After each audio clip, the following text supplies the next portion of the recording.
It's a good time to be a Vermintide fan. I'm not kidding you. 4 days ago, I was playing Indeed on V2 for the first time in months. I have not been playing much recently. I was with a group of friends, and I just straight up and asked them. I said, what the hell is Fat Shark doing?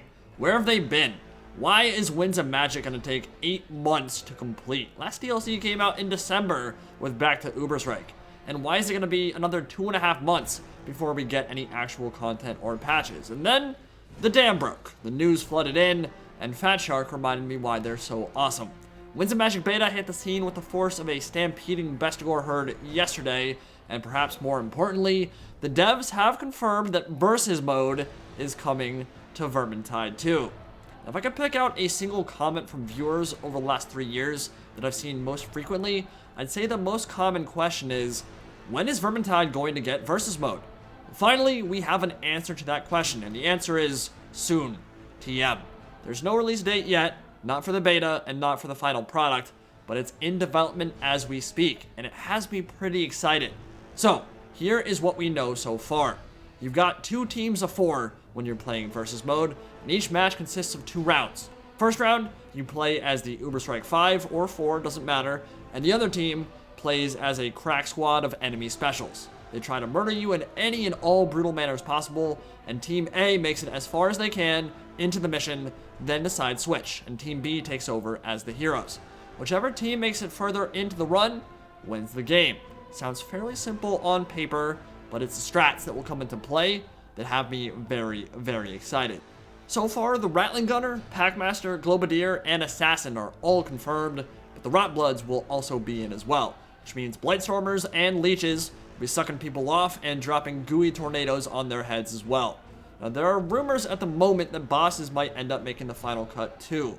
So if they become playable, we'd see stuff like Biles Rolls, Rat Ogres, and Chaos Spawn, and they all have a chance of making that final cut in some capacity.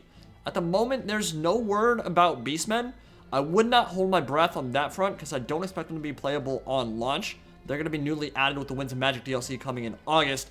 But if Bestigors get reworked a bit to be more like the Charger from Left 4 Dead 2, with a slower wind-up on their charge, weaker tracking, and maybe the ability to actually pin and pound an isolated hero on contact, I could see them making the cut as well. And of course, Minotaurs are always a possibility. We know they're in Winds of Magic as well. They're the upper echelon Beastmen boss, so it's entirely possible they will also make the cut. So picture this. You've got a versus match on Horde of Magnus, and a Horde just spawned in. Enemy team's got a Blightstormer, an Assassin, a Packmaster, and a Rattling Gunner, and they're all gunning for that booty. You're stuck in the pig pit, slugging it out with a Horde, tons of verticality, and rooftops above you. Can't get a good line of sight to snipe out any of those specials, which is kind of a big problem, right? Because those specials are controlled by real people who want to see you die. And unlike the AI, they aren't going to YOLO into your group when nothing is happening. They're hanging out, just out of sight, waiting for the perfect moment to strike. Blightstormer waits for the Horde to make contact, then calls down a whirlwind of pus, and forces you and your team backwards into the muddy alleyways. One of your team members gets caught by that, flung over a fence. He's isolated now, and a Packmaster was waiting for him. He's grabbed. Hero number 1 out of the fight. Rattling Gunner comes from the flank and opens up on the team Rambo style, further scattering people, and then gets his head blown off a couple seconds later, but your squad is now fully separated by the Horde. The Assassin makes his move, launching himself from above and pinning the straggler of the group.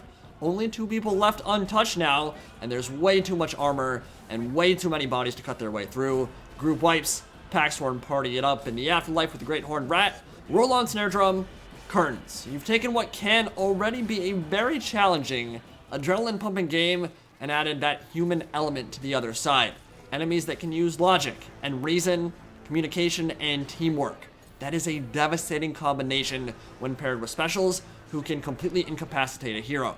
So that has me hyped for both sides of it, right? First off, who doesn't want to play as a get-to-the-chopper Gatling rat mowing down hordes of your own troops? Or an assassin doing parkour on rooftops before leaping from the shadows. You don't even have to like Warhammer to see the appeal there. But from the hero side of things, you now have a truly worthy opponent, right?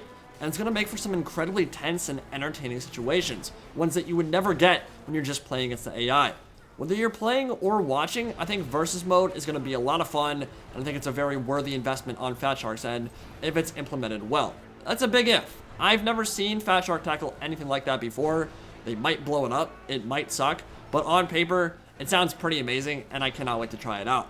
But balance is an incredibly important aspect of a game mode like this. You can't have Blightstormers winding up magic from out of sight and half the map away like they do in the base game. You can't have invisible gas clouds like the ones currently plaguing the Winds of Magic beta. But thankfully, special designs in Vermintide already have inherent weaknesses and cooldowns. You'll notice even when it's the AI controlling them. Globadiers, for example, can only fire off 2 quick globes before a long timer kicks in that prevents them from spamming the area with gas. Packmasters always telegraph their grab when they plant their feet and lunge forward, so it gives players a timing window to notice it and dodge.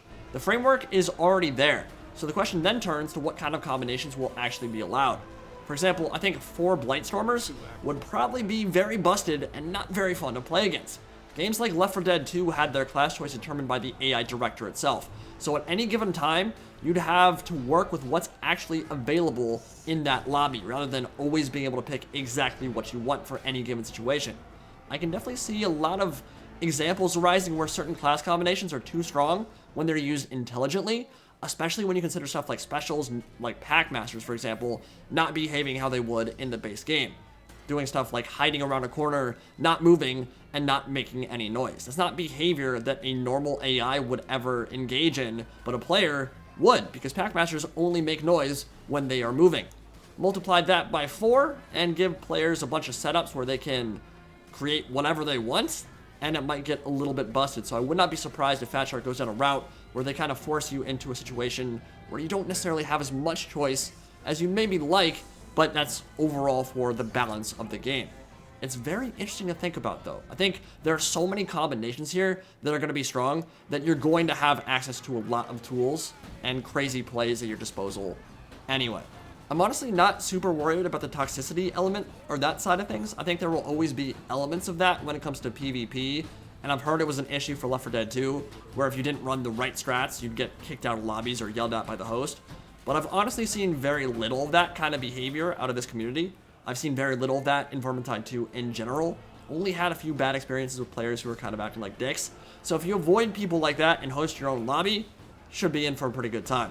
I am really looking forward to how this game mode shapes up in the coming months, and as soon as we get some more tangible information about that and the actual beta, I will be right there to cover it. Let me know what you guys think about Versus Mode coming to Vermintide 2, what your game plan will be as the specials or as the heroes fending off their attacks, what kind of characters or specials you'd like to see available in the game mode, and I'll see you all in the next video. Andy Pride, signing out for now. Have a good one, guys.